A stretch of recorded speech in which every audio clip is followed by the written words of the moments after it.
Ma mère ne m'aimait qu'à travers un écran de cinéma de Cannes.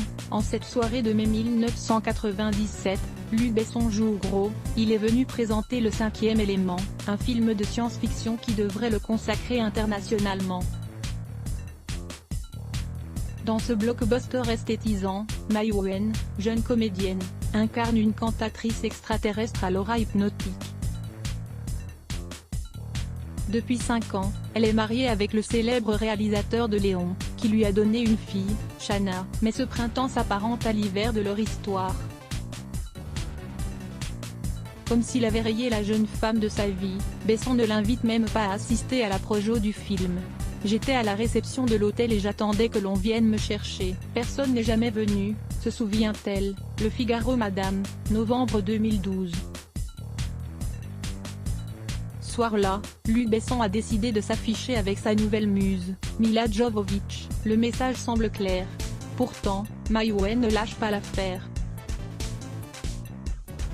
Avec l'aide du couturier Jean-Paul Gaultier, costumier du film, elle parvient à assister à la projection, et même à s'incruster à l'after-show. Très mauvaise idée.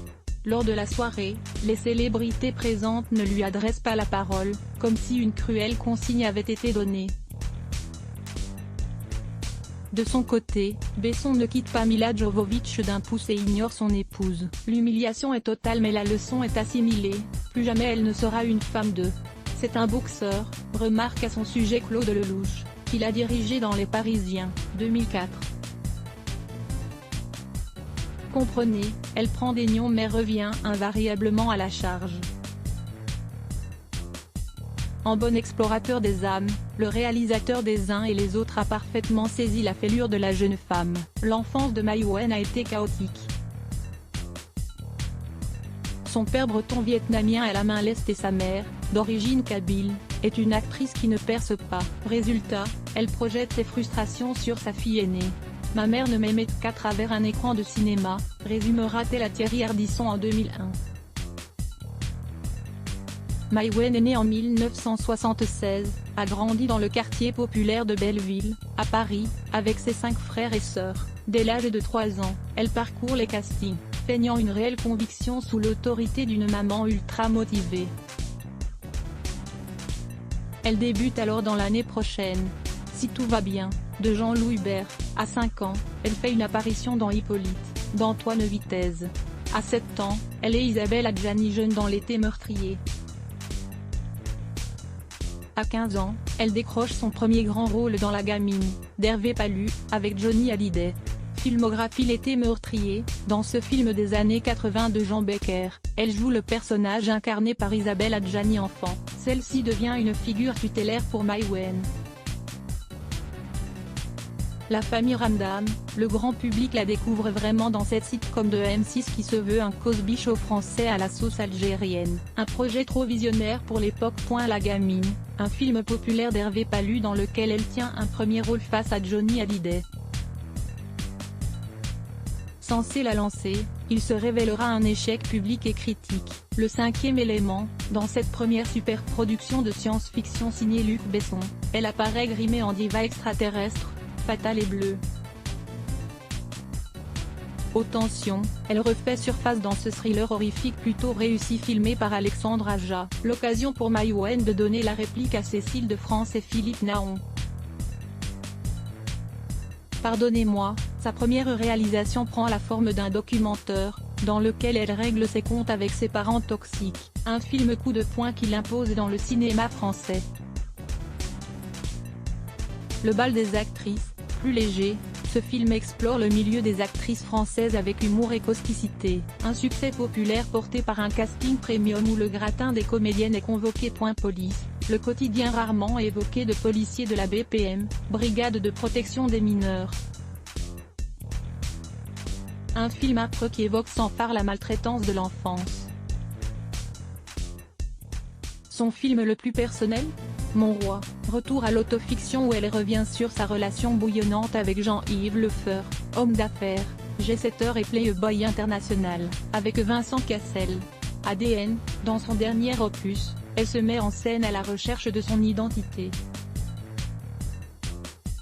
Elle en profite au passage pour remettre un coup de griffe à ses parents, décidément omniprésents. Une femme sans filtre et Jerry Chanel après le film Police, en 2011, Mai Wen tape dans l'œil de Karl Lagerfeld, qui décide d'en faire la nouvelle égérie Chanel en septembre 2012.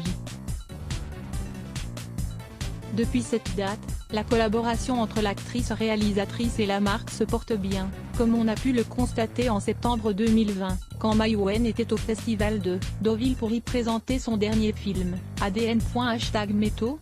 Too much. Malgré le phénomène #Métaux, Mai Wen soutient Roman Polanski et n'apprécie pas la vague féministe actuelle, qu'elle juge too much. En octobre 2020, elle crée la polémique en déclarant, entre autres, « Je ne me suis jamais sentie offensée parce qu'un homme portait un regard bestial sur moi. Au contraire, je prends ça comme un compliment. » Ou encore, « Adèle Haenel doit avoir un gros bobo quelque part pour être partie comme elle l'a fait. »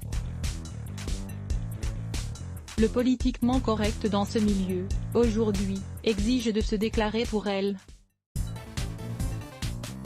Eh bien, moi, je ne le suis pas. De quoi mettre le feu aux poudres. On m'a toujours adoré ou détesté. On est en 1991, et Mai Wen devient une sorte d'attraction dans le milieu du show business parisien. Elle est d'ailleurs une habituée du club branché de l'époque, les bains-douches, depuis l'âge de 12 ans. Claude Chal, le DJ des lieux, se souvient, elles étaient quelques-unes très jeunes au bain. Charlotte Gainsbourg, les sœurs Cherré, Mai Wen. Marie-Claire, novembre 2015.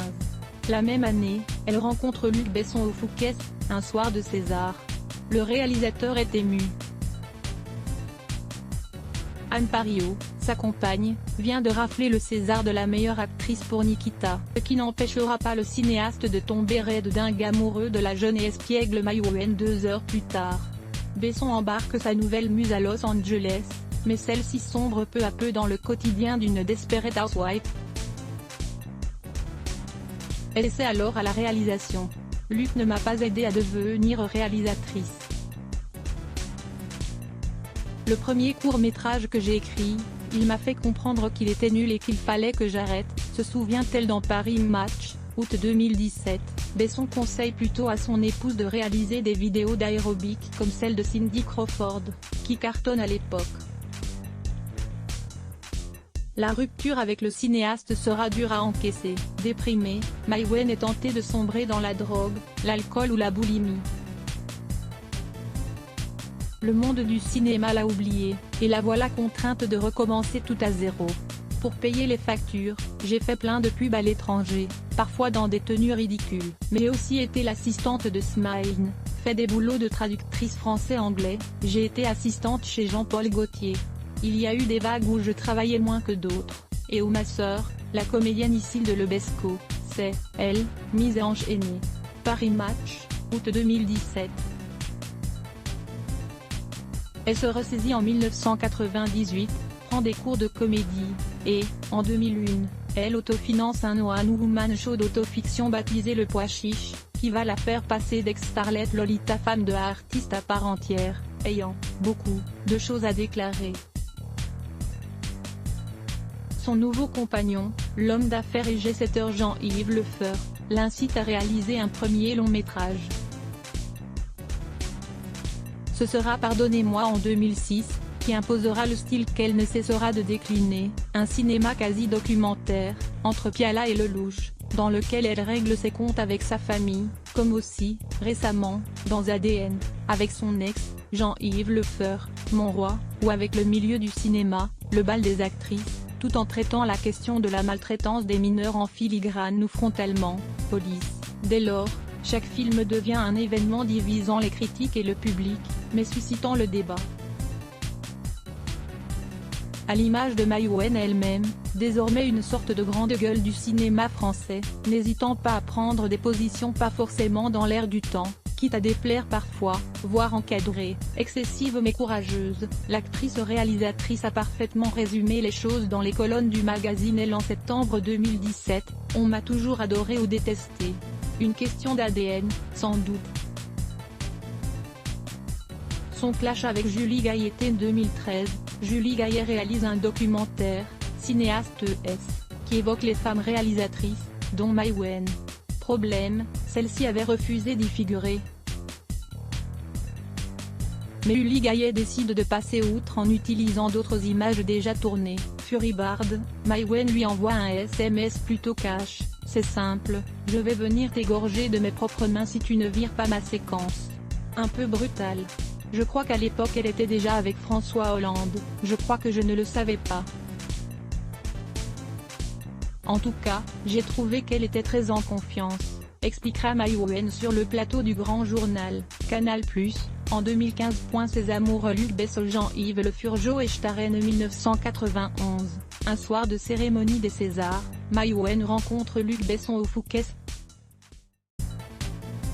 Elle a 15 ans, lui 32, mais le cinéaste plaque sa compagne, Anne Pario, pour vivre à Los Angeles avec elle. De cet amour naîtront leur fille Shanna, 2 ans plus tard, et le film Léon, en 1994. Léon, l'histoire d'une fille de 13 ans amoureuse d'un homme plus âgé, s'était très inspiré de nous puisqu'il l'a écrite alors que notre amour débutait. Mais aucun média n'a fait le lien, analyse Mai Wen en septembre 2017 dans Elle.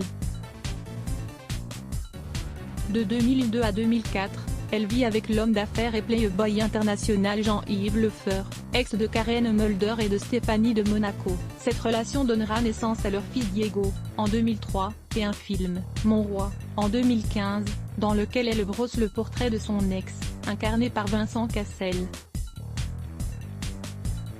De 2009 à 2011, elle vit une histoire avec Joey Starr en mode geisha et infirmière, comme elle le confessera dans Elle en août 2017. Leur idylle a pris fin à la suite du tournage de Police. Renaud Leclerc qu'à lire aussi à Block Test. Why?